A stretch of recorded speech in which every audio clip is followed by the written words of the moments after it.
I wandered through a country town 'cause I had time to spare, and went into an antique shop to see what I'd find there.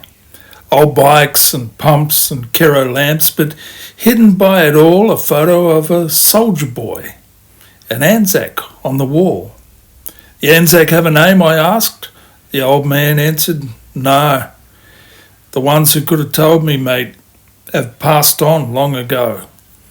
The old man kept on talking, and according to his tale, the photo was unwanted junk brought from a clearance sale. I asked around, the old man said, but no one knows his face. He's been on that wall 20 years, deserves a better place. For someone must have loved him so. It seems a shame somehow. I nodded in agreement, and I said, "I'll take him now." My nameless digger's photo, well, it was a sorry sight. A cracked glass pane and broken frame. I had to make it right. To prize the photo from its frame, I took care just in case, 'cause only sticky paper held the cardboard back in place. I peeled away this faded screen, and much to my surprise, a letter and a telegram appeared before my eyes. The first reveals my Anzac's name, I'm very pleased to see. John Matthew Francis Clancy, who fought at Gallipoli. This letter was written from his mum. My interest now was keen, because on the note was written April 25th, 1915. The folded letter I could see was in a lady's hand. She'd written to her soldier son there in a foreign land. Her copperplate was perfect, the pages neat and clean. She wrote the day they landed, April 25th, 1915. "'Twas hard enough to lose your dad without you at the war. I'd hoped that you'd be home by now. Each day I miss you more. Your Kathy calls around a lot since you've been away, to share with me her hopes and dreams about your wedding day. We laugh and talk about you, but now I sense a change. While I write, a thunderstorm is lighting up the plains. The sky is dark as midnight. It really is a sight. A lightning bolt struck near the house and gave us all a fright. We really need you home, son." Then the flow of ink went dry. The letter was unfinished, and I couldn't work out why. From the frame I reached and prized the other letter free. The yellow telegram delivered news of tragedy. Her son was killed in action.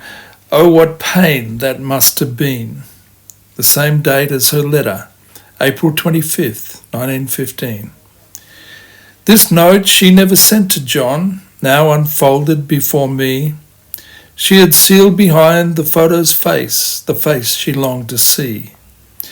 John's mother left no will, I learned on my detective trail. This explains my photo's journey to that clearance sale. So I continued digging, 'cause I wanted to know more. I found John's name with thousands in the records of the war. His last day proved his courage, a day we all acclaim, the landing at Gallipoli of everlasting fame.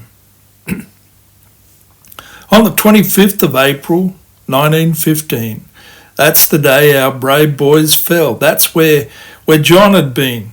That's when his life was sacrificed. The record's crystal clear, but as he fell, his mother wrote this letter over here.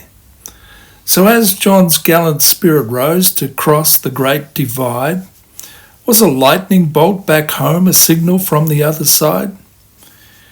Is that why this mother's letter stopped, because she felt his pain? Because she'd never see her Johnny come back home again? Was it just coincidental? Same time, same day, same date? Some sign that God was giving, or just a quirk of fate? I think it's more than we can know. As I've heard wiser men acknowledge, there are many things that go beyond our ken. where craggy peaks guard secrets neath the dark skies torn asunder, where bullets are companions to the rolling waves of thunder, where lightning cracks like 303s and ricochets again, where howling, moaning gusts of wind sound just like dying men. That tiny beach, so far from home, or windswept Aussie range, John Clancy lives forever now, within this picture frame. When some gaze up at his picture, they often question me. And for me, it's not a lie when I reply, he's family. You must be proud of him, they say. I tell them one and all, that's why he takes the pride of place, my Anzac on the wall.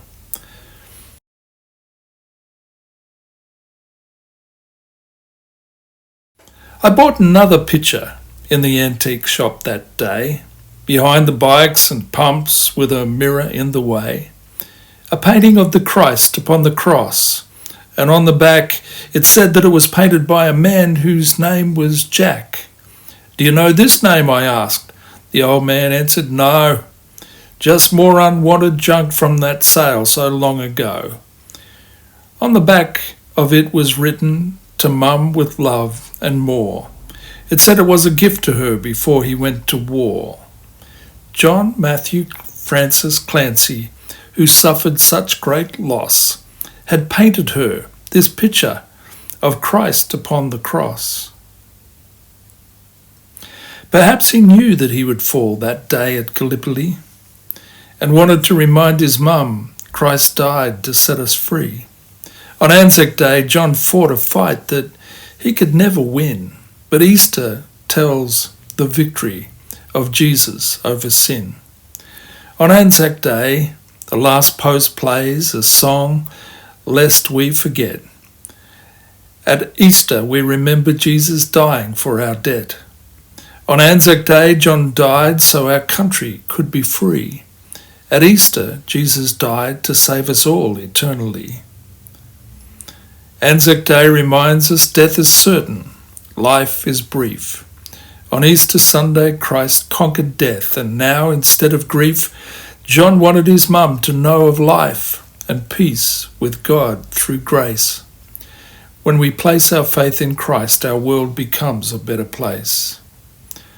The photo and the painting John's mum had on the wall reminds us of the sacrifice when Christ died for us all, where Christ cried, "It is finished," and a curtain's torn asunder, where hammered nails are companions to the rolling waves of thunder, where cruel blows crack like 303s and ricochet again, where on this hill the gusts of wind sound just like dying men. On that tiny beach, so far from home, so many lives were lost. But in his mother's home there on the wall hung this painting of the cross. When some gaze at his painting, they often question me, who painted this?